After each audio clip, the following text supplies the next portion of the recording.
And ready to go.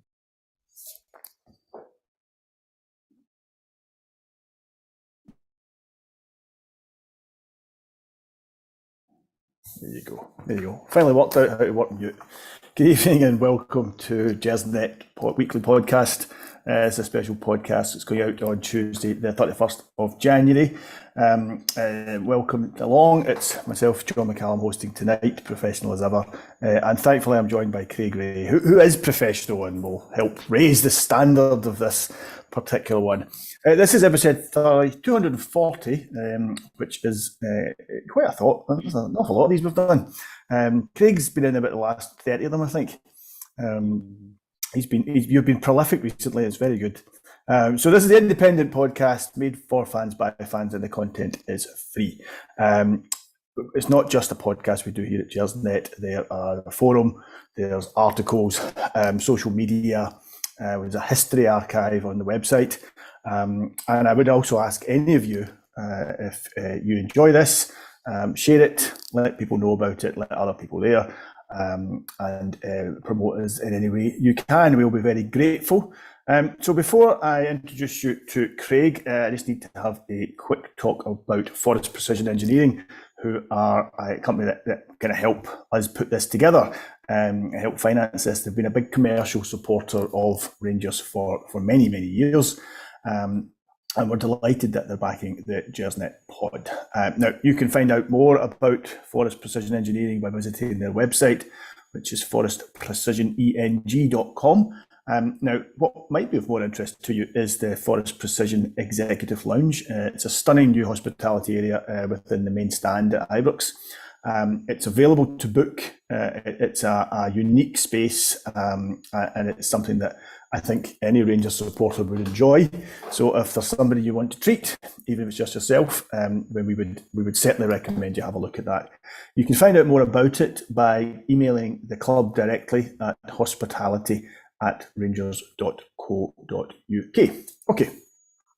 As I said, I'm here with Craig tonight. Craig's on the naughty step. I'm not quite sure what you've done wrong to Frankie, Craig, that's got you onto this programme with me tonight. You and me are going to talk about Rangers for 45 minutes, where outside in the rest of the world, they'll have heard that we've signed, Benzema or, Aidan McGeady. Who can tell? It's transfer deadline day. Who knows?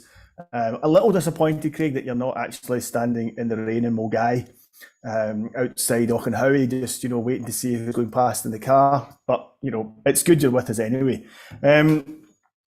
It's nice to see you. Thanks for coming along. No, it's my pleasure, John. I mean, I've got to say first and foremost, I appreciate your sentiments earlier calling me professional. You must be the only person on the planet that's called me professional. So if I get a new job anytime soon, I'll make sure to go to you for a glowing reference. I'm a recruitment specialist, of course. Aye, that's it. But no, it's good to be here. Good to talk about Rangers and obviously speak about the game at the weekend, a new signing, a couple other wee things about transfers and deadline day in general, and obviously a big match tomorrow in the capital. Yeah, absolutely. It's funny because one of the first times I did this was earlier this season, and we just had a terrible result against St Johnstone, and we were then going on to play against Hearts. It's nice to have come into this with a slightly more positive result. The performance wasn't great, but the result was a lot better. That's the main thing, I suppose. And take your good when it comes. So listen, let's start with St Johnstone. Before we go on and talk about the transfer window and tomorrow's game, let's have a quick chat about St Johnstone and the fallout from the match. Now, as predictable as rain and just as annoying, we've experienced, from many of the usual suspects, the stuff we've all come to expect. It's the questioning of the referees, it's the questioning of VAR, and this underlying insinuation that Rangers are getting decisions other clubs simply aren't. One of the reasons that I used professional earlier is, you had this absolutely bizarre situation yesterday where Mark Reynolds, former Motherwell and Aberdeen player, live on television said, well, I think that, Ryan Jack tackle could be a penalty. And I thought it was a spoof. When someone sent me the clip, I thought that must be a spoof. And you have a look at it, it isn't a spoof. And the thing that really brought it home to me, Craig, is that they're getting people to discuss something. They're getting people to talk about something that they've not seen. they've either just seen a tiny wee clip, they certainly haven't seen the match. They're not seeing these things in the context of a football match. And that's why I'm saying, when you see things like that on national television, that's making you and I look more professional by the day, frankly. If we've not seen something, we say, actually, I haven't seen it. We don't then just trot out some half-baked idea. I've got plenty of half-baked ideas, and I'll trot them out all night if people want. But I don't mind admitting, I actually don't know about that, which is really what Mark Reynolds should have done. But I think for me, the thing that, this is now happening after every game, after every single game. And it's only happening to one team. Of course it's only it happening is. to Rangers, So what do we do next? How do you think the club should deal with this? Is this, is this a case of staying silent? Is it just, what, don't add fuel to the fire, remain, dignified silence was, of course, the term that, fans came to hate, well, many fans certainly came to hate about Rangers. But is it actually, what, don't either dignify this with a response, don't, add fuel to this fire, just say nothing. Is it, talk about this behind closed doors, do something, approach the SPFL and say, look, this isn't right, what's going on here. We need to stamp this out. This is undermining the referees. Should Beale address it? Should Beale bring this up in one of his press conferences? Because, most of the time it's just garbage. The stuff that they're actually commenting on and the views they're putting across, they don't know the rules of the game. It's terrifying. But I guess the reason I'm bringing this up is, what should Rangers do about it? Because at some point, at some point a referee is going to think, a 50-50 decision, I'm giving it against Rangers here. A 60-40, I'm going to give it against Rangers here because I can't be bothered with, a weekend of people on television and in every newspaper or radio station criticising me. So, you know what, anything for an easier life. The referees are human. And I say that with full of the knowledge that John Beaton's the referee tomorrow night, Kevin Clancy and Sean Carr are on VAR. So, anything could happen. Anything. What do you think Rangers should do, Craig? It is a difficult one, John, because I can understand the fans' frustration because, let's be honest, right, we have been hearing this our whole lives. Doesn't matter if you're 10 years old or you're 60, 70 years old or whatever. If you're a Rangers fan, you've been hearing it your whole life. It's a conspiracy theories, it's this, that, and the next thing. The funny thing is about that Mark Reynolds incident, first things first, right? I don't understand what was going through the heads of a producer at Sky to say, who should we get on to talk about a refereeing decision from Rangers against St Johnstone? Mark Reynolds, who ironically plays for Cove Rangers, and for some reason he was in the Central Belt as well. The guy's got no affiliation to either Rangers or St Johnstone, but not even that. I've never actually seen the guy on the telly before. I don't think I've seen this guy since he put in a few decent shifts for Motherwell like 10 years ago. I don't think you're going to see him on the telly again. He might be getting a gig at Celtic TV quite soon, but he certainly isn't getting a gig on Sky. Possibly, but the second thing as well, John, is that penalty box sort of shout, that literally came from Kerrydale Meltdown on Twitter. Is that right? that is literally where it came from, right? So it's not as if you had tons of people after the game or whatever saying, oh, this was a definite penalty to St Johnstone, right? A Celtic fan posted it on Twitter, and because it was hilarious, obviously found its way onto Kerrydale Meltdown, as you do. And obviously it got a lot of traction on Kerrydale Meltdown, and Mark Reynolds has obviously just typed in like Ryan Jack, St Johnstone or something like that, because he's obviously not watched the game, he doesn't know what he was saying, and that's the first thing that's came up, and then he's went, oh aye, there's a box there, and the foul's inside a box, so it must be a penalty. He just didn't realise that it was in the other box. And it's the fact that Ryan Jack got booked that didn't make him at some point stop and think, maybe it wasn't in the St Johnstone box. It's I don't know. It's very, very strange. But we're laughing at it because it's funny. Aye. But it kind of shows the level of a pundit, like you say. Quite why I don't know why Mark Reynolds was asked to comment on this. He clearly wasn't bringing anything. He was, maybe it was just for the comedy value. I don't know, but it's very unclear as to why he was getting asked to comment on this. Cove Rangers are playing tonight, so I don't know if there was some kind of, they were talking to him about that, and we thought we'll ask him about this at the same time. I really don't know, but he's not an obvious person to ask. And B, like you say, somebody should have spotted and said, hang on, this guy's not only a moron, he doesn't even know what he's talking about. But that's the kind of level of stuff we're up against. And Yeah. you know, as I go back to my question, what should Rangers do, if anything, in your opinion? It is a difficult one, right? Because as Rangers fans, you know, you don't want to come away and sound like a perpetual victim, you know, or people are moaning about Rangers, this, that, and the next thing. But kind of like yourself, I do fear that eventually we might see a situation where, as you say, a 50-50. I'm just not going to give it to Rangers because I can't be bothered with the aggro. I mean, I think it's going to get to a point in the next couple of weeks that if a throw-in goes for Rangers, it should have went to another team, that you're going to get about 2 weeks worth of a newspaper coverage because of it. But I really feel the way that we're going with this is kind of similar to what it was in the 10-11 season, if you remember, when the referees went on strike and we had to get in guys from Liechtenstein and Luxembourg and this, that, and the next thing to come and referee. I Everyone genuinely else don't is going on know. strike just now, Craig, so why not? Will. Yeah, you never know. Just try and get Mike Lynch involved with the SFA somehow, and we can see what he can do about it. But it is a weird one because I mean, I would hope that in the team, in the dressing room at Auchenhowie, Michael Beale and the Rangers players are now looking at things going, oh well, a pundit said this or a pundit said that. I hope and I do believe that they are 100% focused on the football. I think in terms of the team, I wouldn't, or the club, I wouldn't make a big deal of it, because I think if you do make a big deal of it, you're playing into these people's hands. That's what they want. They want a reaction. They want Michael Beale to say something at a press conference so that they can turn in and say, aha, got you, with the fishing rods. I think the club shouldn't really do it, unless it gets to a point where there's, you know, like things are happening, then obviously the club should do something. I think right now, I think just let fans sort of bicker about it. But do you know what, in the terms of the level of punditry, again, it's been something that we have been subject to in Scotland, and I'll use the word subject to because we have been subjected to it forever. And not even from our point of view. Look, there'll be Rangers supporting pundits there that Celtic fans don't like as well, right?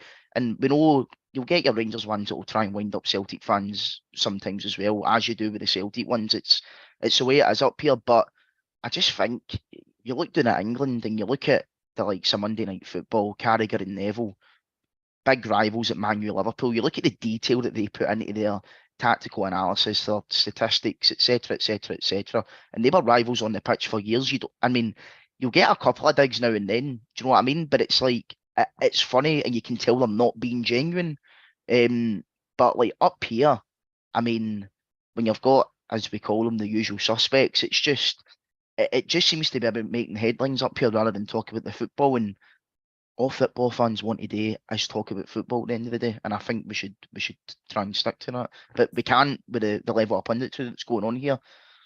Yeah, they definitely bring more heat than light. Can't agree with that. Okay, so more pressing information. Obviously, if a big signing happens during this podcast, we won't have a clue unless someone phones us or texts us or something. And I've just turned my phone off, so you know, I'll have it here. I've got the tweet notifications on, so if anything pops well, that's up, great. Well, then you might well know then.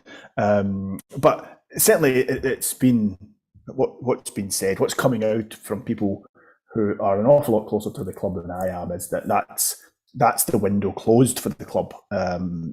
So that being said, two fairly high-profile signings, and I say high-profile. I gotta be honest, I had never heard of either of them before they were linked with Rangers. You know, they hadn't come across my horizon. Don't take that as an admission of my ignorance rather than perhaps what these guys have done in their career before now. I don't watch a massive amount of English football, so guys have played a couple of hundred games for Norwich, not really crossing my scopes. And Raskin, I have to be honest and say I was entirely unaware of him until a few weeks ago. So I don't know a huge amount about either of them. But you know what you read. I watched Cantwell at the weekend, and you know what you read about Raskin. he's playing at a good level.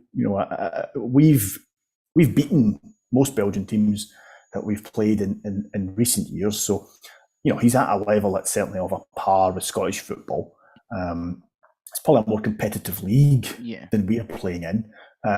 But Belgium as a nation have been producing some exceptional football players for a few seasons now. So I guess to be playing top flight football in Belgium, you need to do a decent standard. So he's certainly a player that you would expect to come in, and certainly you wouldn't expect him to take too long to adjust to the level of football. He might need to adjust down the way to the level of football that he can find certainly in some of the opposition. So, from that perspective, they're interesting signings. They're both coming in from leagues where they should certainly be easy enough for them to come into the level of football they're going to experience.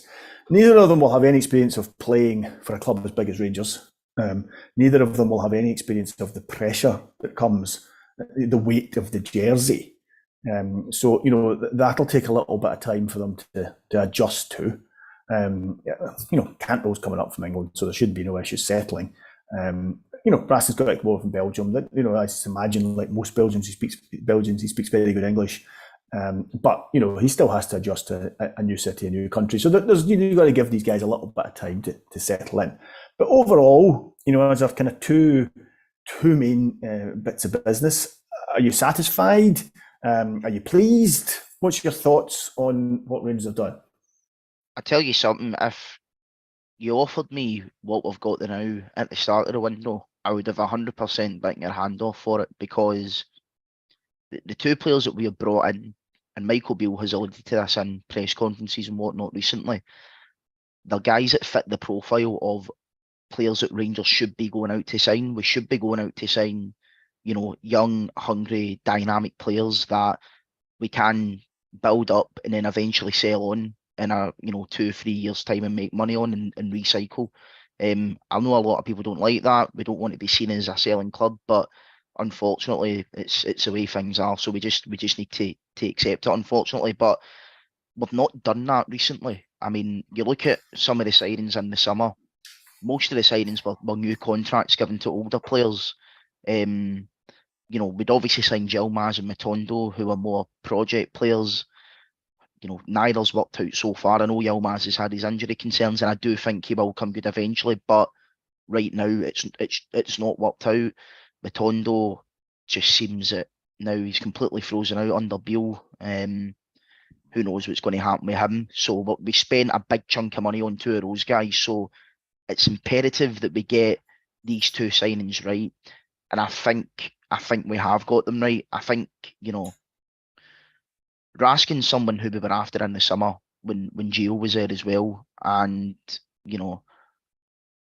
I think that kind of shows that he does fit the profile. Cantwell, I think, was more of a Beale sort of signing, because, I think maybe at the start of the season, you look at Cantwell, probably would have been out of our reach a wee bit.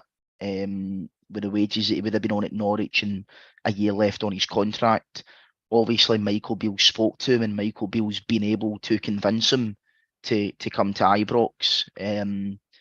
As I say, it's the type of players that we should be signing. I mean, Cantwell, for a start, seems like he's a guy who he's got confidence, he's got ability, he's a great talker in press conferences and stuff like that. He doesn't come across as arrogant or cocky, but confident. That's what you want. But I think he does have a side to him where he can do that sometimes as well. And I think that's the perfect balance. And time will tell with him. But I think him especially, I just think he'll really love it up here. I was talking to my pal at the weekend who's a Newcastle fan, and he's saying that Cantwell, would absolutely destroy the league up here if, he's got it up there. And I think that's what a lot of players coming up from England who fail here don't have. They've got the talent, but they just don't have the mentality. I think Cantwell does, and I really do hope he does. But I was worried, I'll admit it, when Beale came in, because I was thinking in January, what are we going to be able to do? Because Beale's only going to be in the job for a few weeks by the time the window comes about. How much forward planning can you do? The fact that we've managed to sign two guys here on long-term contract, you would imagine it's about 4.5 years. It's not confirmed by the club as usual. But managed to get two players that fit the profile of the club in. is great. The only gripe that I would have with it is how long it took to get them both in, because I think it's pretty clear, reading between the lines with what Michael Beale's saying, is that both players were pretty eager to come to Ibrox, Cantwell especially. Because if you remember, round about the start of January, we're talking about new signings, and Beale said, I've done my bit in terms of trying to bring players in. It's now up to the other people to do it. That was like the first week in January. So Yeah. I know these things take time, etc., but it's a bit annoying that it's taken us about 10 days before the deadline to get one done, and now on deadline day, I've got a big game at Hearts tomorrow, and there's no way Rasmussen's going to be involved for that one. He's not obviously going to have the chance to have trained. Cantwell, he says he's fit, but obviously his match sharpness isn't there yet. You know, if we got him in a couple of weeks prior to today, same with Raskin, they could have been starting tomorrow, for example. So, you know, we need them to come in and make an instant impact. That's why we're paid the money for them just now as well. You know, we're paid, you know, we've shelled out a wee bit of money on them, so we need them to come in and make an instant impact. So I'm a wee bit annoyed that it never got over the line quicker, but at the end of the day, it's better than not having them in at all, John.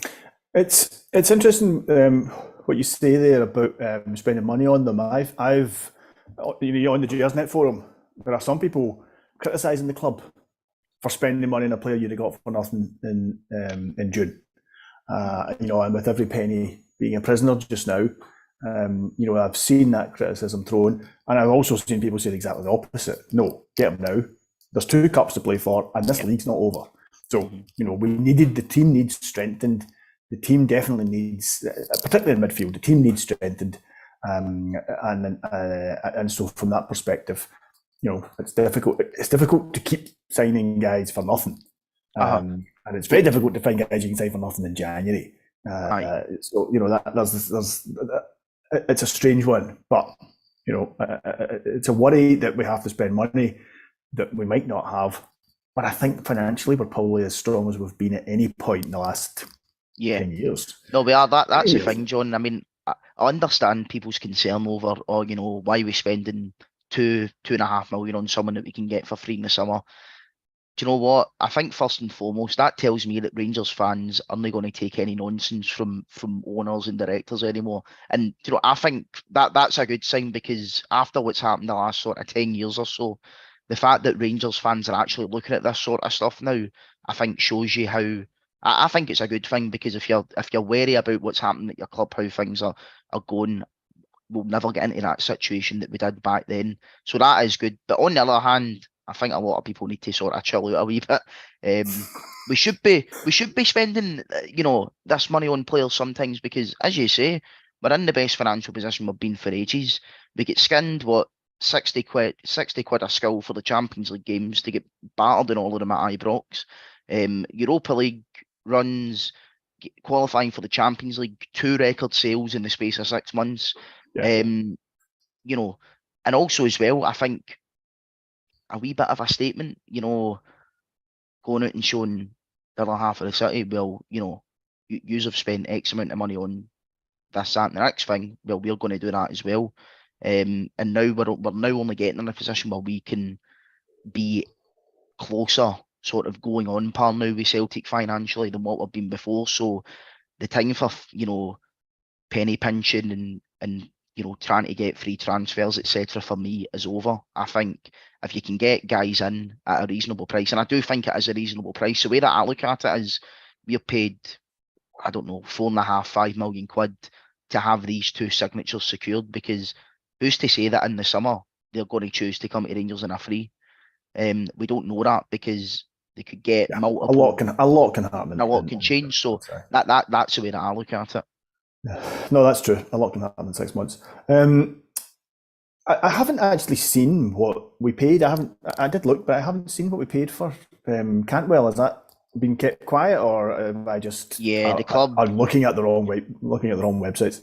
Yeah, the club are not going to release information about, you know, financials for players that we buy or sell, to be honest. And I think that's really just, you know, it's just something they want to keep secret. Same with contract lengths. I don't know why, but it's the contract lengths one's a funny one. I'm not sure why you keep that secret.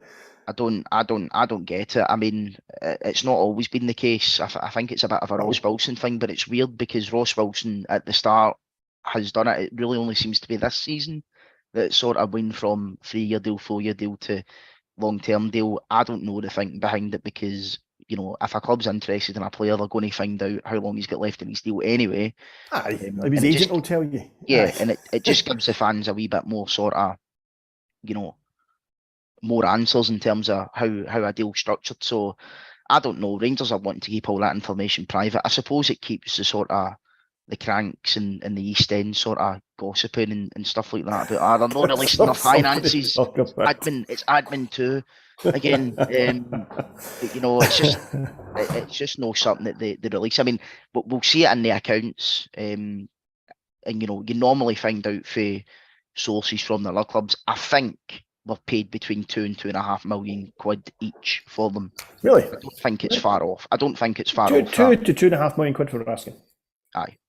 Well, that's good business by Standard Liège. Standard Liège you kept signing for, wasn't it? I mean, I think the thing is, but I mean, you're talking about a guy here he's a Belgian under 21 international. He's possibly the best player in the under 21s. He's someone that's going to be pushing for a first team place. I mean, the guy, I'm not kidding on when I say here, the guy could be worth like 20-25 million quid in a couple of years, even with us, if he progresses the way that he should progress. What kind of player is he? I mean, I've never seen him play. From what I've seen of him, because obviously you've done your YouTube as everyone does, but Except me, yeah. Aye, but I seen him in a game against the Scotland under 21s, and he completely ran the show. I don't remember him coming on. He came on against us when we beat Standard 3-2 at Ibrox in 2020. I don't remember that, No. but he just seems to have everything about him. He's very dynamic. He can play as a 6. He can play as an 8. He's good going forward. He's good defensively. I think one area might be that he could possibly need to improve on is maybe like keeping the ball and not giving it away. I think we've seen Lundstrom do that quite a bit this season. And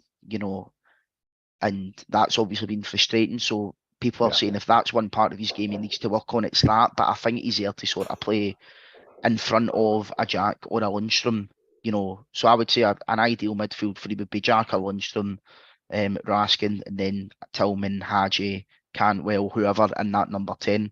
I think Raskin's going to be a guy to play between the 10 and the holding midfielder.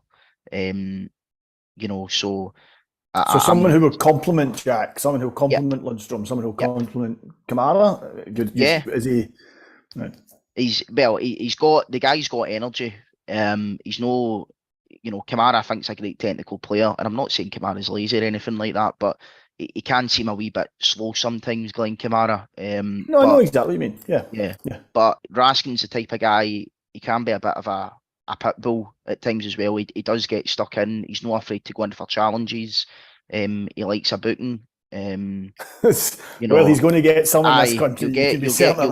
You'll definitely get plenty here. But he's a guy.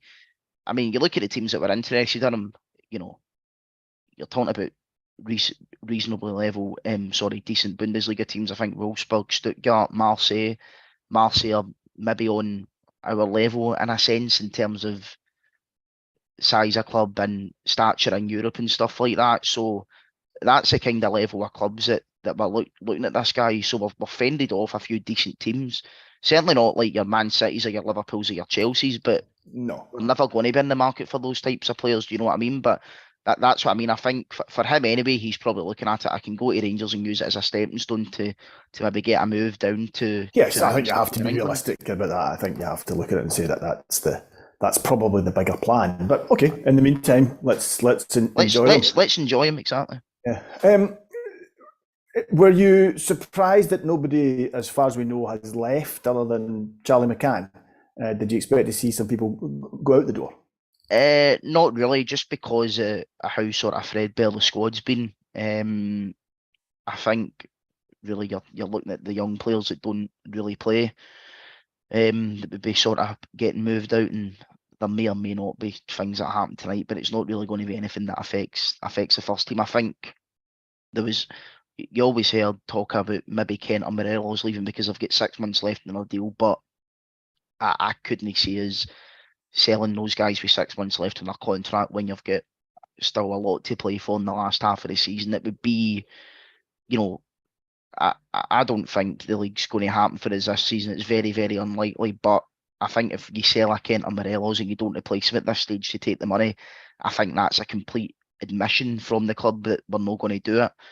And the club just can't be seen to do that as well, from a PR point of view, never mind anything else. So I think we need to, in particular, I think it is literally just a case of wait until the summer and see what happens. It is kind of the way that football works. Like nowadays, like you're seeing a lot of big players run down their contracts. Ronaldo done it. Pogba seems to do it all the time as well. So even Jorginho, he's moving to Arsenal today. He had 6 months left in his deal at Chelsea. Players do this nowadays. They wait until the sort of last year, 6 months of their contract to sort of make a decision, because what it does for them is not only does it give them probably a better chance of a financial package because you're not having to pay a transfer fee for a player, you can give that to them and their agent, but it also gives them more options because clubs might be put off paying 15, 20 million quid for a player, but if you can pick them up in a free, it's a lot more attractive to a club. So I just think in terms of the size of the squad, no, I'm not surprised that we've not let anyone go. I don't think we could have, to be honest. Yeah, I mean, obviously, there's been talking about Tondo. Doesn't look. You mentioned him earlier. He's not getting the game. He's not getting in the squad these days. At any time we've seen him, there's clearly a very skillful football player in there, but he's hiding him very well. He's not. He hasn't looked. He hasn't looked like the player we thought we were signing. So I had seen it, a couple of folk write that there was a chance that he might go out on loan because he needs to start playing football.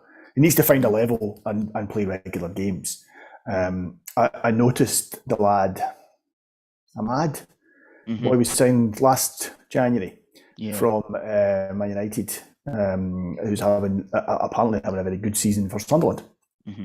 And again, it was almost a case of you had to find his level and start playing football, and then kind of build it from there. And I wonder if something similar has to happen with Matondo. He needs to find his level and start playing. And that's not to say he can't find it at Rangers, but he's not getting in our team just now. He needs to go get regular football. We need to get his confidence back up. Get his football boots back on and start playing football. The other one I saw mentioned was Lowry, who I don't know about you, but Lowry's been a source of massive disappointment for me this season, and a season that's not been short of disappointments at times. Lowry is one, having what I watched Lowry for the B team last season, and he absolutely stood out. You could see within 10 minutes that Lowry just was playing football on a different. He saw things that no other player saw on the pitch, and on a couple of occasions that I saw him play. He then obviously got into the team. And he made an impact. When that game against Hearts towards the end of the season, Lowry was the best player in the park. And I think a lot of us were expecting him to kick on this season and break into the first team and almost do what Tillman's doing. Break into the first team. And I can't help but feel with the purchase of Cantwell and the kind of stories that you're hearing from people that suggest that any problems he's got just now are not connected to his footballing ability, that maybe the work ethic isn't there, or some other reason that isn't to do with his ability, and perhaps at this stage of his career, a spell playing for Dundee, a few months playing for Dundee or Ross County or something might be just what he needs. He needs to start playing football. He needs to start playing games. That's the only way his game's going to improve. And B, might just let him see what he might be letting slip through his fingers if he's not careful, because he has he has the chance, but he's only going to have that chance for a short time. Rangers won't wait for him. No, you're right. They won't. I mean, it's Rangers here. You only get so many opportunities at Rangers before it's time to say cheerio. Really, Lowry's such an enigma just now because we all know he's got the talent, but it's not enough, especially at Rangers. You can get away with having talent at other teams. If he was at a Hearts or a Hibs or an Aberdeen, they'd be touting him as the next Maradona, but at Rangers it's more than just having the talent and skill. Unless you're Paul Gascoigne, but I mean obviously that's a completely different kettle of fish. But I mean, as it's such a weird one, Lowry. I mean, I think with the injuries and suspensions and problems that we've had this season, if Lowry was good enough, he would have been in that team under Gio sort of October, November time when he came back from his injury. I know he had his injury, obviously, and that kind of set him back, but he came back sort of like end of October, start of November, and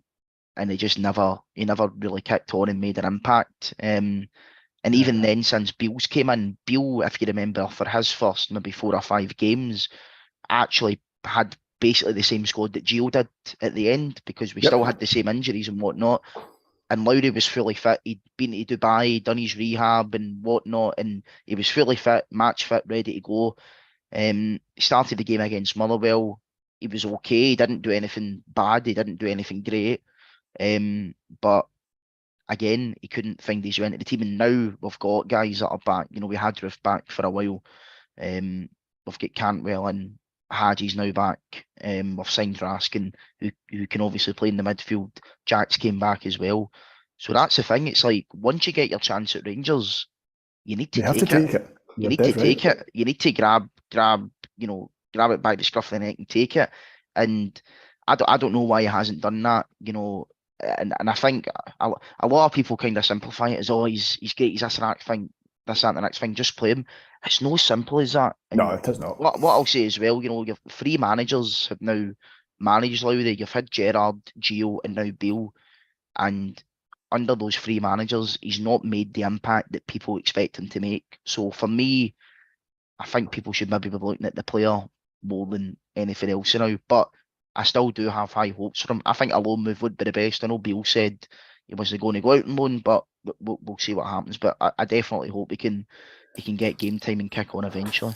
Yeah, I think a loan move would be best for him and for Rangers. If as I said, 6 months of playing regular football, 6 months of understanding, this is where your career could go if you don't get your finger out. It's a cliche, but he might come back in the summer like a new signing. And if not, he becomes a more sellable asset with 20 first team games. If the decision is, I'm sorry, I'm not going to make it here, well, you still want to get something for him. In which case, then he needs to have the YouTube reel of him actually playing football. It's not going to work. All right, let's move on to tomorrow night, the Hearts game. Tynecastle away. It's a cold winter's night. It's an in-form Hearts. So is tomorrow's game, is this one of these season-defining matches that will tell us an awful lot about what this Beale team is and what he's building? Or are we overly worried about Hearts? We beat Hearts 4-0 at Tynecastle in October. And even when we were at the lowest ebb under Van Bronckhorst towards the end of his reign, we still able to beat Hearts at Ibrox, with Leon King at centre half. In fact, no, it was James Sands played centre half that day. So, even a bigger achievement then. Yeah. So, what Hearts is it we're going to see?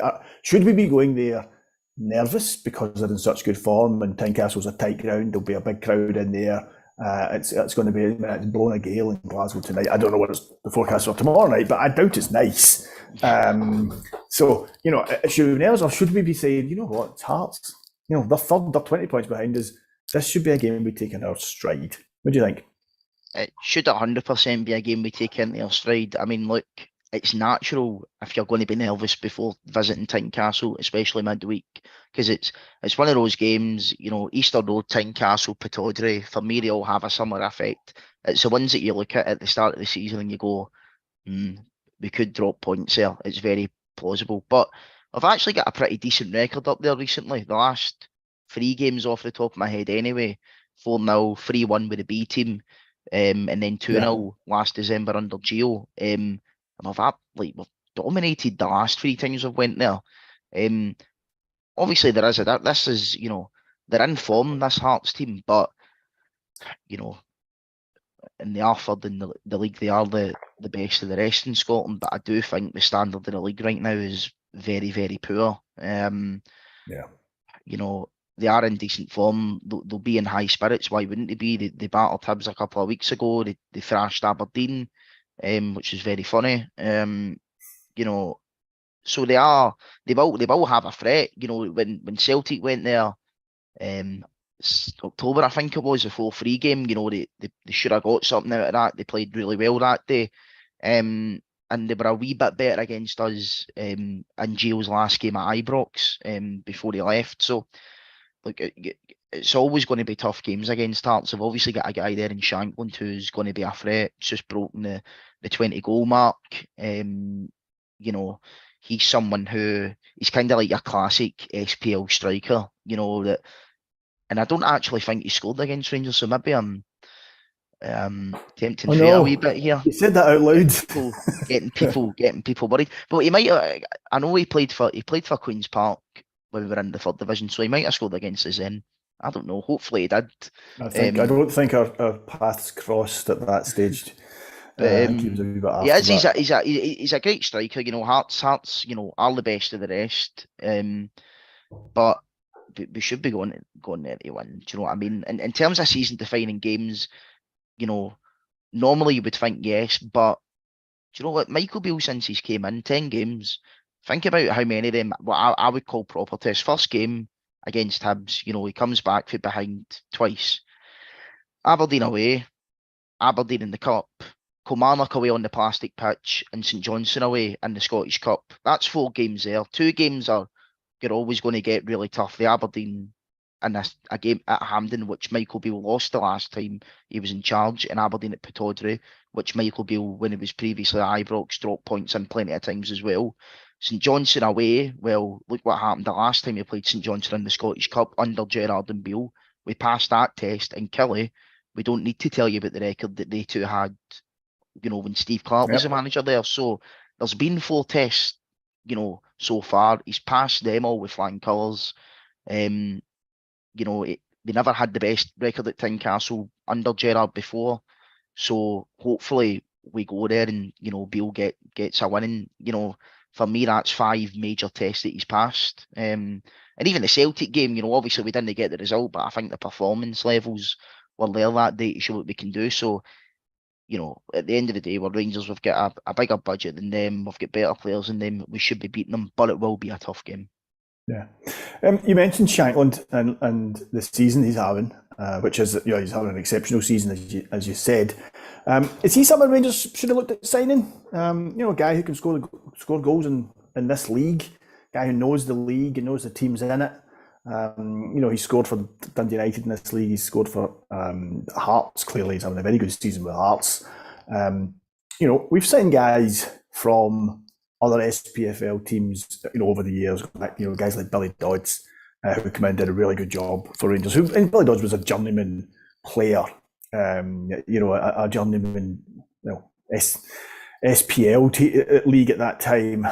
You know, guys like Neil McCann have come in. You know, we have signed players doing well at other Scottish clubs in the past, and they've done a real job for Rangers. You know, is Shankland somebody we should be looking at? Because I don't even hear us linked with players like that just now.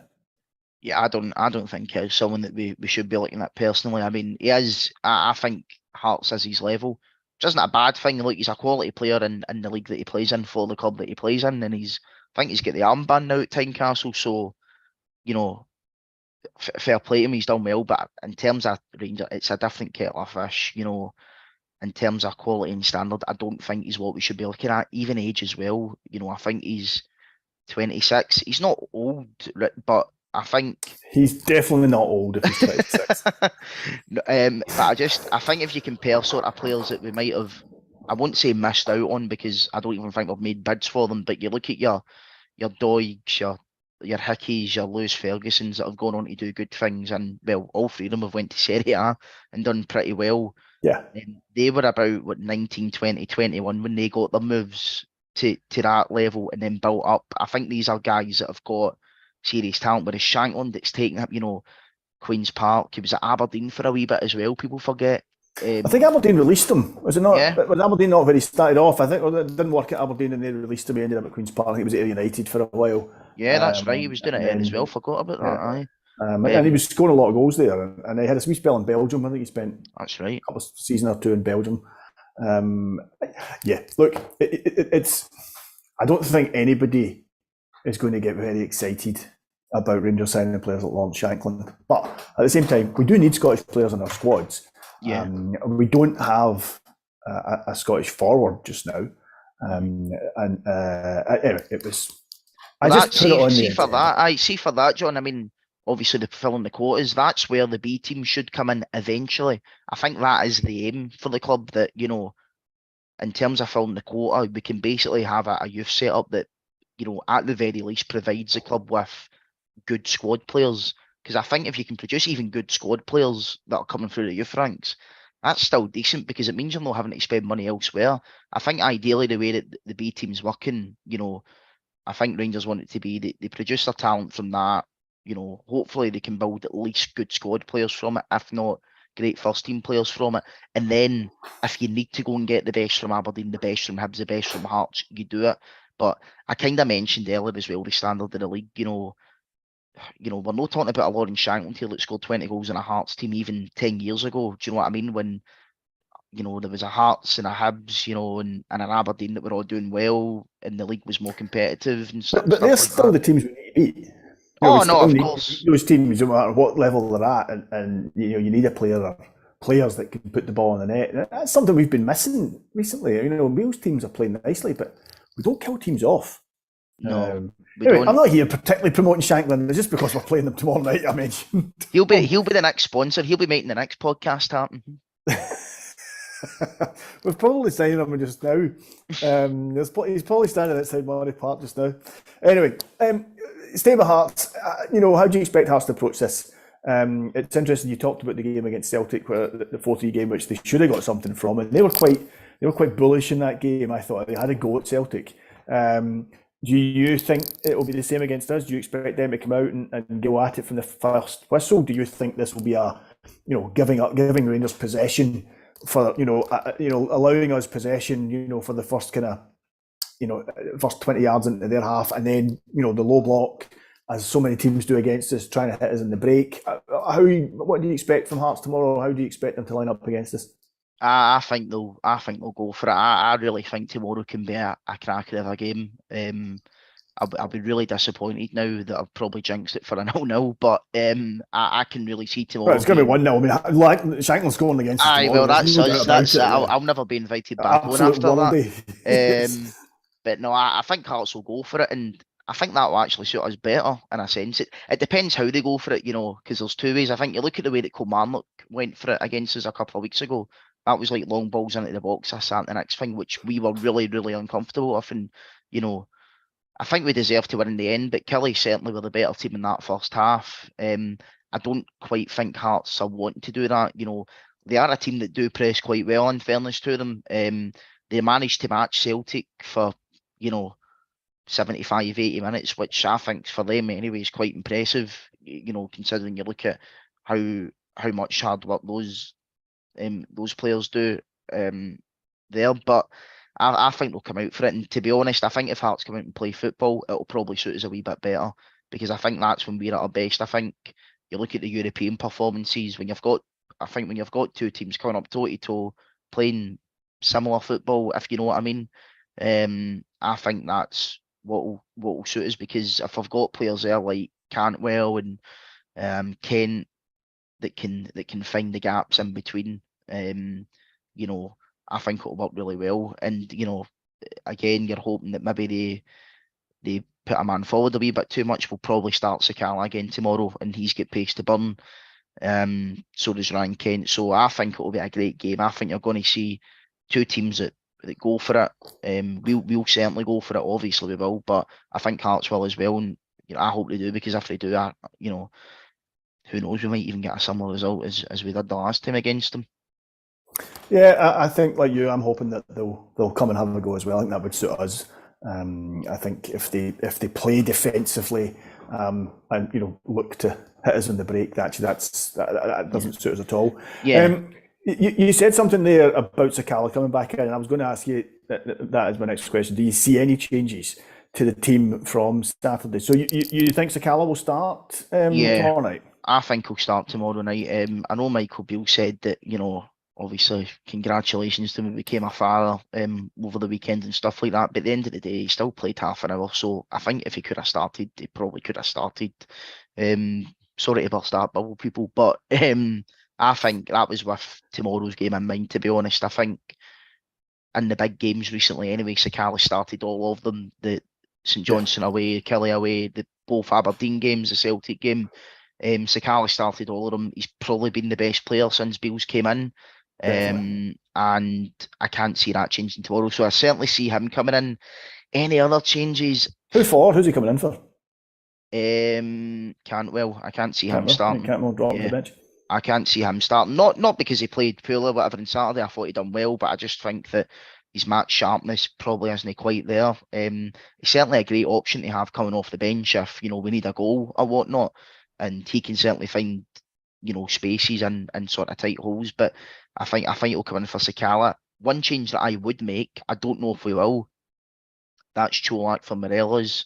I think Morelos at the weekend, I mean, well, it was an Alfredo Morelos performance, wasn't it? You just don't know what to expect for the guy. It's nothing new. I've said it for the last 5 or so seasons.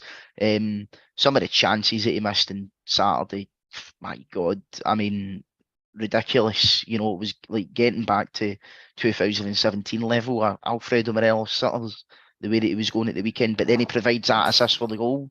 Yeah, it's a beautiful assist, wasn't it? But I think Cholak's kind of been waiting in the wings. If I was a manager, I would make that change, but I don't see it happening. If you get me, I can't see people making change. But I don't know if Cholak. I don't know if Cholak is a Beale type player. Yeah, I feel you. Yeah, I can't see it. I don't think it's going to work for him under Beale. I just think Morelos, the way Beale's teams are playing so far, and the fluidity up front. Mm-hmm.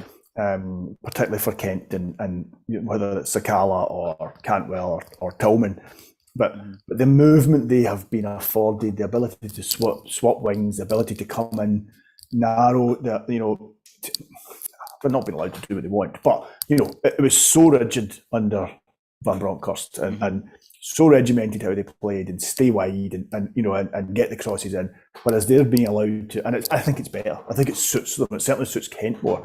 But I think to do that, you need a centre forward that can play with his back to goal. Yep. You need a guy who can act as the fulcrum for that, and I think Roof can do that, but he's not fit, so it's down to Morelos, and I don't think Cholak can do that. He'll score goals, but we then need to play to his strengths, and I'm not sure that suits Beale. So I think Morelos is there. I think a wee bit harsh on Morelos there. I agree, he's lost his shooting boots. He's not, his he's a streaky player in front of goals. He goes through periods where he's scoring every week and sometimes scoring fantastic goals, and then he goes through barren parks. And I know most forwards have a bit of that, but it is frustrating. But I think he is working hard just now. It's not always coming off, but I think he is working hard. And I think you need that the physical presence that he brings. I think you kind of need against Hearts. I think that Tynecastle crowd will be baying for blood. They'll hate him. And I think he kind of thrives on that. I think he quite enjoys that side of football, that kind of pantomime villain side to it. So I think he'll be there. Midfield, do you think midfield will be the same? You see Jack staying in... think Jack's going to keep his place? Can he do 2 games a week? That's the only thing. I mean, if everyone was fit, and I won't include Rasker in this, obviously, but for me, it would be Jack Lundstrom and Tillman. The only thing is, I mean, Kamara played really, really well on Saturday. So it would be really harsh to drop him.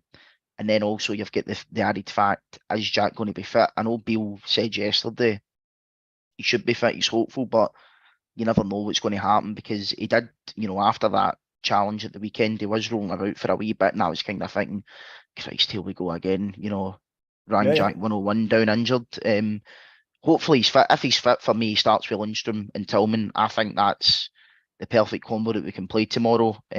Harsh on Kamara after his goal and how he played at the weekend, but yeah, that for me, and I think obviously the back four and the goalkeeper, I would say even the goalkeeper picks itself. I'd say though, I was going to ask because McLaughlin made an appearance a few weeks ago, and I thought, oh well, that's McLaughlin got #1 jersey, and then McGregor come back in for the cup game, Mhm. and I thought, oh well, maybe McGregor's just going to play the cups now. Maybe that's how this is going to work.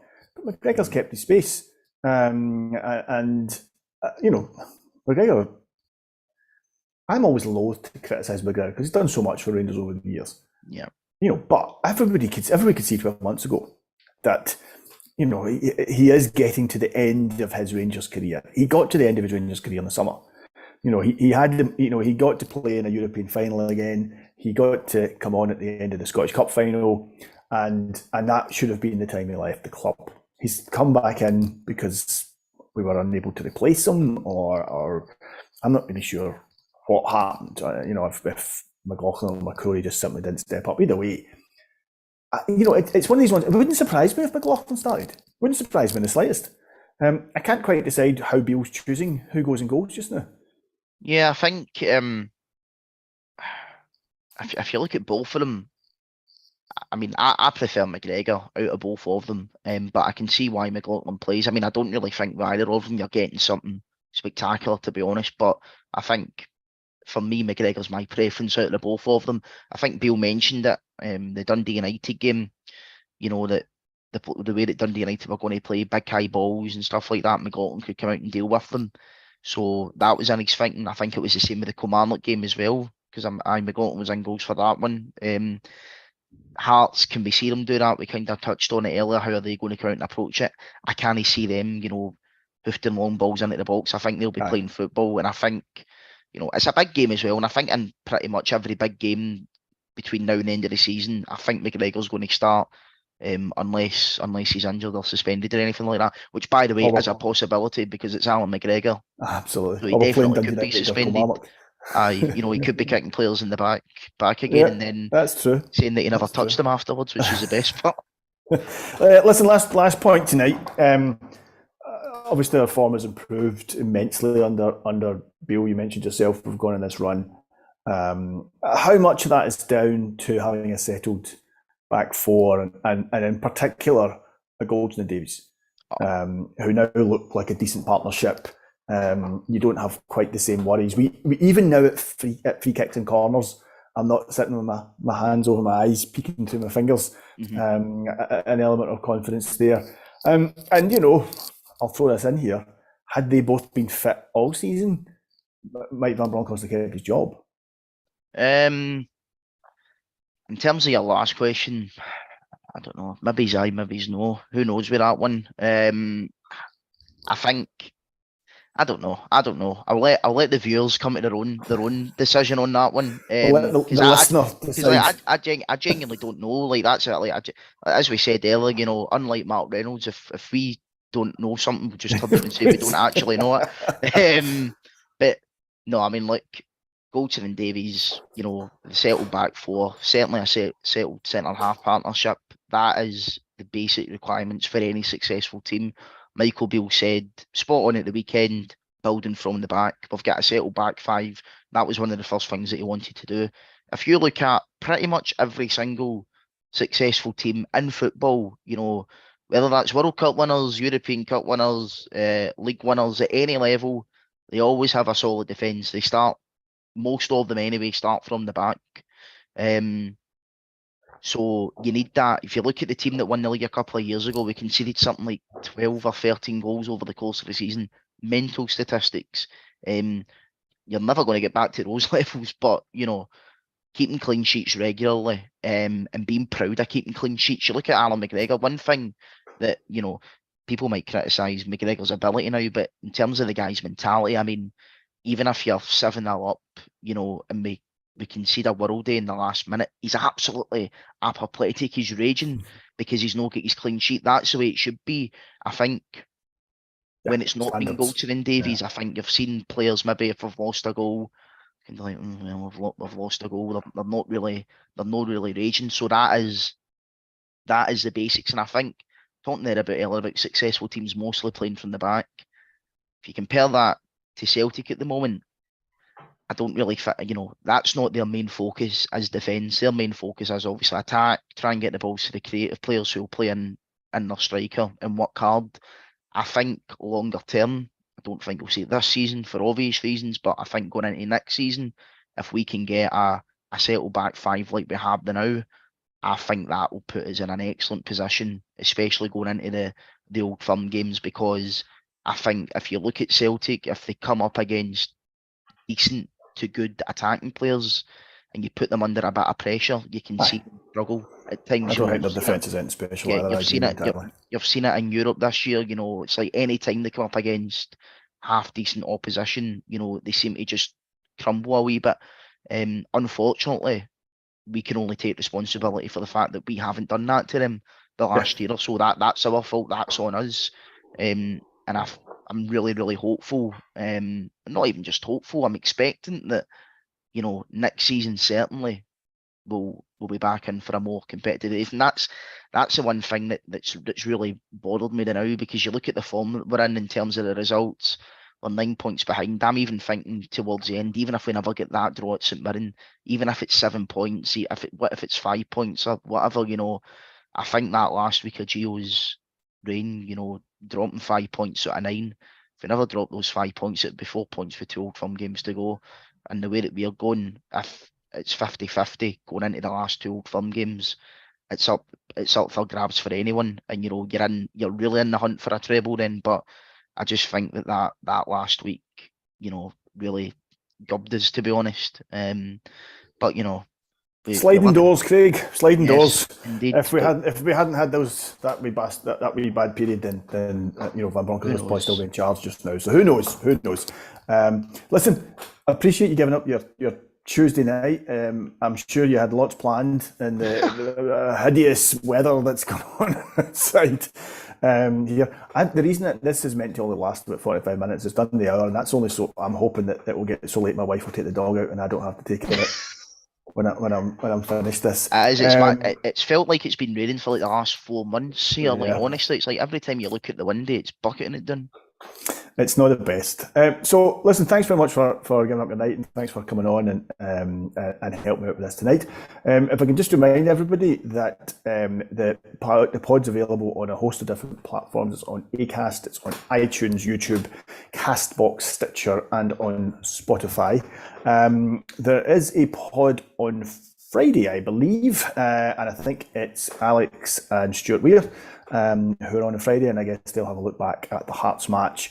They'll talk about all the complaints about refereeing and VAR following the Hearts match, and they'll have a preview of Ross County this weekend, and maybe anything else that's happened during the week.